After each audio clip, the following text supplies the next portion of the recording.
नमस्कार मित्रों, आगामी 15 सितंबर को ग्रहों में युवराज बुध और जो भोग विलासता के स्वामी ग्रह होते हैं शुक्र देव, जो दैत्यों के गुरु भी होते हैं, इन दोनों ग्रहों का एक ही दिन राशि परिवर्तन होने वाला है। जिसमें जो शुक्र है वो 15 सितंबर जैसे ही लगेगी तो रात्रि मतलब 14 तारीख के बाद जैसे ही 15 तारीख लगेगी तो 12:30 बजे 12:30 AM पर वो राशि परिवर्तन करेंगे और कर्क राशि से निकलकर वो सिंह राशि में चले जाएंगे, जहां पर केतु के साथ युति करेंगे और बहुत थोड़े समय के लिए सुबेरे 11:10 तक बुध भी उनके साथ रहेंगे। तो ये मतलब 10 घंटे के आसपास आप मान लीजिए 10 साढ़े 10 घंटे के लिए एक बुध शुक्र का लक्ष्मी नारायण राजयोग भी बनेगा। उसके बाद बुध चूंकि चले जाएंगे 11:10 पर अपनी उच्च राशि कन्या में, और यहाँ पर 2 दिन के लिए सूर्य भी साथ में रहेंगे शुक्र के। तो ऐसे आप समझिए कि 12:30 बजे जैसे ही 15 सितंबर को अर्ली मॉर्निंग जब शुक्र का प्रवेश होगा तो यहाँ पर सिंह राशि में चतुर्ग्रही योग बन जाएगा। ये लेकिन सुबह 11:10 तक ही रहेगा। शुक्र केतु सूर्य और बुध का चतुर्ग्रही योग रहेगा। इसके बाद 15 सितंबर को ही सुबह 11:10 पर बुध भी राशि परिवर्तन करेंगे और वो अपनी उच्च राशि कन्या में चले जाएंगे, और 2 दिन बाद 17 सितंबर को वहां सूर्य चले आएंगे। तो सूर्य और बुध का बुधादित्य राजयोग 17 सितंबर से बनेगा। मित्रों, आज इस वीडियो में ये एक विशेष वीडियो है कुंभ राशि वालों के लिए, जिसमें मैं दोनों जो राशि परिवर्तन होने वाला है उसकी जानकारी मैं आपको इसी वीडियो में दूंगा, अलग अलग नहीं। तो सबसे पहले मैं शुक्र के संबंध में आपको बताऊंगा कि शुक्र के राशि परिवर्तन का कुंभ राशि के लोगों पर क्या प्रभाव पड़ने वाला है। मित्रों, जो शुक्र होते हैं वो कुंभ राशि वालों के लिए बहुत ही योगकारक ग्रह होते हैं। उसका कारण है कि एक तो 4th हाउस जो होता है भौतिक सुख साधन का भाव, जहां वृषभ राशि बनती, साथ ही 9वां भाव जो भाग्य स्थान होता है जहां तुला राशि बनती, दोनों भाव के स्वामी होकर अभी आपके 6ठे भाव में कमजोर अवस्था में बैठे हुए हैं। यहां से वो निकलेंगे 15 सितंबर को अर्ली मॉर्निंग 12:30 AM पर 12:30 बजे, और यहां पर वो 7वें भाव में आ जाएंगे। अब यहां पर जो पूरा गोचर उनका चलेगा वो केतु के ही साथ चलेगा। तो यहां पर शुक्र और केतु की जो युति रहेगी, साथ ही लग्न में जो कुंभ राशि में स्थित राहु के साथ उनका दृष्टि संबंध बनेगा। हालांकि राहु मित्र होते हैं क्योंकि शुक्र दैत्यों के ही गुरु हैं।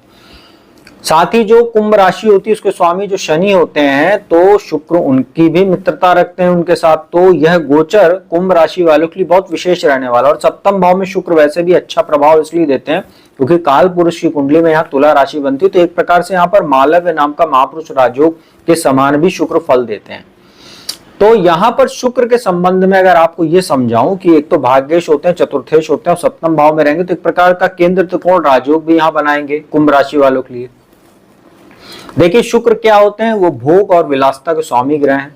जितनी भी हमारे जीवन में मटेरियलिस्टिक चीजें होती हैं, जितना भी भोग है, जितना भी एंटरटेनमेंट का साधन है, ग्लैमर है, ये सब शुक्र के अधीन होता है। शुक्र अर्थात माया, जो सामने वाले को प्रभावित करे, चाहे वो बॉडी लैंग्वेज हो, चाहे आपका ड्रेसिंग सेंस हो, ये सब कुछ जो है शुक्र के अधीन होता है। अब शुक्र 7वें भाव में बैठेंगे तो यहां पर आप बुध और सूर्य के प्रभाव को मैं थोड़ी देर के लिए हटा देता हूं, क्योंकि जो ओवरऑल गोचर चलना है वो शुक्र और केतु का ही चलना है। तो यहां पर शुक्र 7वें भाव में बैठेंगे तो यहां पर आपको कहीं ना कहीं देखेंगे जो अविवाहित लोग हैं उनको रिश्ता वगैरह अचानक से आ सकता है, क्योंकि यहाँ राहु बैठे हुए हैं और केतु भी हैं। ये राहु केतु का जो संबंध यहाँ बन रहा है शुक्र के साथ, ये अचानक कुछ घटनाएं आपके लिए करवा सकता है। तो अचानक क्या होगा, अचानक अविवाहित लोगों के रिश्ते वगैरह तय हो सकते हैं। लेकिन यहाँ पर आपको ये ध्यान रखना है कि शुक्र केतु का जो योग है और राहु का जो दृष्टि संबंध है एक प्रकार का चारित्रिक दोष भी बनाता है। तो यहाँ पर जो रिश्ता आपके सामने आ सकता है, अगर आपने बिना सोचे समझे जल्दीबाजी की, जैसे कई बार क्या होता है कि व्यक्ति बैकग्राउंड देखे बिना सिर्फ बॉडी लैंग्वेज से या किसी के रूप रंग से ही प्रभावित हो जाता है, उसकी बातचीत से, और बैकग्राउंड उसको शादी के बाद पता चलता है, तो उसी के बाद तलाक वगैरह बहुत जल्दी या स्थितियां खराब हो जाती हैं वैवाहिक। तो यहाँ पर आपको रुकना है, बैकग्राउंड अच्छे से चेक करना है, रूप रंग और बातचीत से ज्यादा उसके बैकग्राउंड पर आपको फोकस करना है। अच्छे से सोच विचार कर और जांच परख कर रिश्ता वगैरह तय कीजिएगा, नहीं तो वो आपको आगे जाके बहुत समस्या दे सकता है। शुक्र 7वें भाव में बैठेंगे और लग्न को देखेंगे तो आपके व्यक्तित्व में काफी आकर्षण पैदा होगा। आपको ब्यूटी प्रोडक्ट्स, परफ्यूम, ये सब जो इस्तेमाल की चीजें होती है, इसका शौक आपको एकदम से बढ़ेगा। आप ब्रांडेड सामान खरीदने, जो ब्रांडेड कपड़े, ब्रांडेड शूज, एक है आपके पास तो 4 और खरीद लेंगे आप। तो इस तरीके के आपके शौक जो है बढ़ने वाले हैं, अर्थात खर्चा बढ़ने वाला है आपका। अब यहाँ पर भाग्येश होकर भी सप्तम भाव में बैठे तो पति पत्नी को एक दूसरे के भाग्य का सहयोग भी यहाँ पर देखने को मिलेगा। व्यापार में आपको विशेष लाभ होगा। शुक्र से जुड़ा अगर कोई आप काम करते हैं, शुक्र से जुड़ा क्या क्या काम होता है, जैसे fashion and cosmetic, readymade garment, gems and jewellery, dry fruits, restaurant, hotel, motel, bar, pub, disco या होटल चेंज होती है, beauty salon, spa, gym, cosmetic, artificial जो ज्वेलरी वगैरह होती है, जेम्स एंड ज्वेलरी, परफ्यूम, ये सब जो चीजें होती हैं, रेडीमेड गारमेंट्स वगैरह, ये सब शुक्र के अधीन आता है, ये काम है। और अगर आप लोग एक्टिंग के क्षेत्र से जुड़े हुए हैं, मॉडलिंग करते हैं, या ग्लैमर इंडस्ट्री से जुड़े हुए हैं, या मीडिया से भी जुड़े हुए हैं, जहां पर भी ग्लैमर होगा वहां शुक्र है, तो ऐसे लोगों के लिए भी शुक्र का ये गोचर बहुत फायदेमंद है। चतुर्थेश होकर सप्तम भाव में तो कहीं ना कहीं आपको पति है तो पत्नी के माध्यम से, पत्नी है तो पति के माध्यम से भौतिक सुख साधन की प्राप्ति होगी। जैसे बहुत लोग होते हैं ना कि जैसे हस्बैंड है, सिंपल है, लेकिन पत्नी किसी अच्छे पद पे रहती हैं, या कोई सोशल मीडिया इन्फ्लुएंसर वगैरह तो अच्छा खासा अर्निंग कर रही हैं आजकल, तो पति भी हो सकता हो कि पत्नी के माध्यम से उनको भौतिक सुख साधन की प्राप्ति हो, नहीं तो पत्नी को पति के माध्यम से भौतिक सुख साधन की प्राप्ति होगी। तो आपके लिए अगर देखा जाए जो शुक्र का गोचर रहेगा ये बहुत अच्छा है आपके लिए। बस आपको अपने चरित्र को मजबूत रखना है, जल्दीबाजी में कोई निर्णय नहीं लेना है, नहीं तो वो आपके लिए आगे जाके समस्या पैदा कर सकता है। शुक्र का उपाय रहेगा कि अपने चरित्र को मजबूत रखें। ओम शुं शुक्राय नमः इस मंत्र का जाप कर सकते हैं। माता लक्ष्मी की पूजा उपासना कीजिए। हर शुक्रवार को उनको जो है खीर का प्रसाद जो है अर्पित कीजिए। उनके चित्र या मूर्ति के समक्ष जो है देसी घी का दीपक जलाकर उनको प्रसाद अर्पित कीजिए। उनको गुलाब का पुष्प अर्पित कीजिए। छोटा सा रुई के टुकड़े में गुलाब का इत्र लगाकर उनके चरणों में अर्पित कीजिए। और प्रतिदिन स्नान आदि के उपरांत स्वच्छ वस्त्र धारण करके हल्की सुगंध का जरूर इस्तेमाल करें, तो आप लोगों के लिए यह गोचर काफी बेटर रहेगा।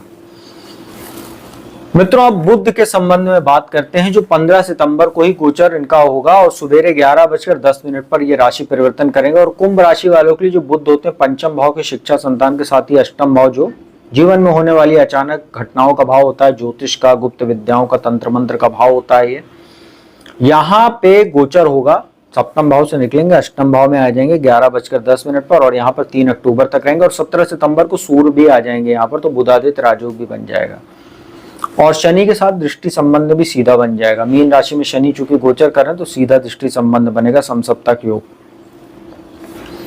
मित्रों, बुध की बात करें तो बुध आपके लिए बुद्धि के भी स्वामी होते हैं और अष्टम के भी स्वामी होते हैं। अष्टम भाव में बुध बैठेंगे यहाँ पर। अब यहाँ पर क्या चीजें आपको ध्यान रखनी है, कोई भी नया काम करते समय आपको अच्छे से रिसर्च करनी है। किसी भी प्रकार का इन्वेस्टमेंट करने से पहले आपको अच्छे से सोच विचार लेना, उसका साइड इफेक्ट्स, उसके जो भी नेगेटिव एस्पेक्ट्स हैं उस सब कुछ सोच विचार कर ही आपको आगे बढ़ना, नहीं तो आपको नुकसान हो सकता है। शेयर मार्केट से आपको जरूर कुछ अचानक लाभ हो सकता है, प्रॉपर्टी से आपको लाभ हो सकता है, चाहे वो इनहेरिटेंस को लेकर हो, चाहे ससुराल पक्ष से आपको कोई लाभ हो सकता है, क्योंकि दूसरे भाव पर दृष्टि है। यहाँ पर आपको बुद्धि का बहुत अच्छे से इस्तेमाल करना है, तो उससे आपको लाभ भी हो सकता है। अगर आप ज्योतिष का काम करते हैं, तंत्र मंत्र, ज्योतिष, गुप्त विद्या के क्षेत्र में आप जुड़े हुए हैं या इन क्षेत्रों में आपकी रुचि है, तो ऐसे लोगों को फायदा हो सकता है। किसी भी क्षेत्र से आप अगर शोध के विषय से जुड़े हुए हैं तो आपको ये बुध का गोचर बहुत फायदेमंद है। लेकिन ये आपको सूर्य का भी विचार करके चलना है। सूर्य रहेंगे तो हड्डियों में दर्द, आंखों में समस्या, क्योंकि सेकंड हाउस पर दृष्टि रहेगी, दुर्घटना के प्रबल योग, गाड़ी वगैरह चलाते समय सावधानी बरतिएगा।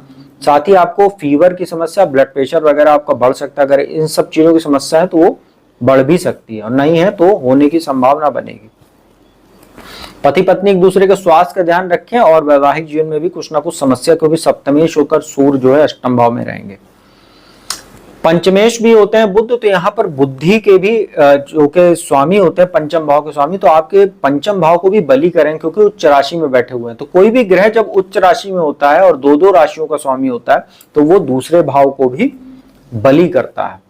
तो पंचम भाव बलि होगा तो बुद्धि आपकी काफी शार्प रहेगी और कहीं ना कहीं आप कुछ ऐसे डिसीजन भी लेने की कोशिश करेंगे जो पिछले दिनों लेते समय आप रिस्क लेने से आप डरते थे। तो रिस्क लेने की क्षमता थोड़ी बहुत आपकी डेवलप जरूर होगी, लेकिन सोच विचार कर ही रिस्क लीजिएगा, नहीं तो नुकसान बड़ा होगा यहाँ पर, क्योंकि धन भाव पर दृष्टि है।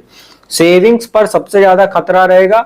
सेविंग्स को अगर आप कहीं लगा रहे हैं, चाहे बिजनेस में लगा रहे हैं, किसी नए काम को शुरू करने में आप सोच रहे हैं, स्टार्टअप वगैरह, तो उसमें आपकी सेविंग्स का जब इस्तेमाल आप करेंगे तो बहुत सोच विचार लीजिएगा, नहीं तो सेविंग्स ही आपकी डूब सकती है। तो यहाँ पर आपको अचानक लाभ के साथ अचानक प्रबल हानि के भी योग बनेंगे इस पूरे गोचर के दौरान। तो आपको ये ध्यान रख के चलना है। 7.5 का अंतिम चरण चल रहा है, लग्न में राहु है, सप्तम में केतु है, ऐसे में पूरी स्थितियां भ्रम की आपके लिए बनी हुई हैं अभी भी। तो कोई भी भ्रम वाला काम मत कीजिएगा, आंख और कान खुले रखकर ही कोई डिसीजन लीजिएगा तो आपके लिए बेहतर रहेगा। तो मित्रों, यह था बुध का राशि परिवर्तन का, उसका क्या प्रभाव पड़ेगा, उपाय बता देते हैं। बुध का ओम बम बुद्धाय नमः मंत्र का जाप कर सकते हैं। किसी गाय को गौशाला में जाकर या अपने घर के आसपास जो गाय रहती है उसको हरा चारा खिलाइए। किसी बुधवार को जो है किसी किन्नर से, अगर आपके घर के आसपास कोई है या रास्ते में मिलता है, उनको कुछ आर्थिक सहयोग देके उनसे 1 रुपए का सिक्का अपने पास, अपने पर्स या अपने बटुए में या अपने घर की जहाँ तिजोरी होती है, जहाँ पैसा वगैरह आप रखते हैं, वहां पर आप रख दें, तो उससे आपके धन में वृद्धि होगी। हरा वस्त्र धारण कीजिए और गणेश जी की पूजा उपासना कीजिए, तो आप लोगों के लिए बहुत अच्छा रहेगा। तो मित्रों, यह था शुक्र और बुध के राशि परिवर्तन का कुंभ राशि पर क्या प्रभाव पड़ेगा, उसकी जानकारी दी, उपाय बताया। वीडियो अच्छी लगे तो उसको लाइक कमेंट शेयर कीजिएगा। कुंडली विश्लेषण के लिए मेरा नंबर डिस्क्रिप्शन स्क्रीन पर उपलब्ध रहता है, उस पर संपर्क कीजिए, अपॉइंटमेंट लीजिए, कुंडली विश्लेषण का लाभ लीजिए। और एक आवश्यक सूचना आपको बता देते हैं, बहुत से लोग आजकल कॉल कर रहे हैं, कई लोग अपनी तरफ से कुंडली व्हाट्सएप कर देते हैं सीधा बिना पूछे जांचे। उनको मैं बता देता हूं, हमारे यहाँ किसी भी प्रकार की सेवा ज्योतिष से संबंधित निःशुल्क नहीं है। उसका कारण क्या है कि हम कोई समाज सेवा नहीं करते हैं। हमारा काम जो है हम वो करते हैं, अपनी ईमानदारी से करते हैं और समय का शुल्क लेते हैं। अगर हम लोग निःशुल्क काम करने लगेंगे तो हम वीडियो भी नहीं बना पाएंगे, क्योंकि फिर दिन भर हम यही काम करते रहेंगे। तो जो सहयोग लेते हैं वो समय देने का सहयोग लेते हैं और कुछ उसमें हमारा कोई बहुत ज्यादा पर्सनल इंटरेस्ट नहीं रहता। तो इसलिए जब भी कॉल कीजिए, या कॉल करने से अच्छा आप जो नंबर दिया रहता है उस पर पहले व्हाट्सएप कीजिए, प्रोसीजर जानिए, उसके बाद जो स्थितियां आगे बनेंगी उस हिसाब से आपको जानकारी दी जाएगी। तो अब मैं अपने वाणी को विराम देता हूं। ओम नमः शिवाय।